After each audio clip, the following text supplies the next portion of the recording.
శ్రీమతే రామానుజాయ నమః. అందరికీ దాసోహమండి. ఈరోజు ధనుర్మాసంలో 5వ రోజు. ఈ రోజు పాసంలో గోదాదేవి కృష్ణ పరమాత్మని మాయావి అంటోంది. పరమపదంలో ఉండే పరమాత్మ తన ఇచ్చ చేత జన్మని పొంది నందవ్రజం చేరి అక్కడ చేసిన నవనీత శౌర్యం మొదలైన పనులన్నీ కూడా చూస్తే మనకి ఎంతో ఆశ్చర్యంగా అనిపిస్తుంది కదా. అందుకే మాయావి అంటోంది. ఇదిగో తనకి అందకుండా పైన ఎక్కడో పెట్టిన వెన్నకొండలోని వెన్నని చక్కగా నిచ్చెని ఎక్కి మరీ ఆరగించేస్తున్నాడు కృష్ణ పరమాత్మ.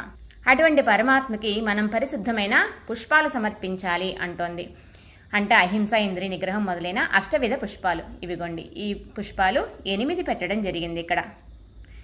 ఇంకా ఇటువంటి పరమాత్మని మనం మనసారా చింతించి నోరారా కీర్తించి మనం ఆయన దగ్గరికి వెళ్ళి సేవిస్తే కనుక మన పాపరాశి అంతా కూడా అగ్నిలో పడిన దూదిలాగా భస్మమైపోతుంది అని చెప్తుంది గోదాదేవి. ఇలా ఈరోజు మన పాలకొల్ల అష్టభుజ లక్ష్మీనారాయణ స్వామివారి సన్నిధిలోని ఆండాళ్లమ్మ జడ అలంకరించబడి ఉందండి.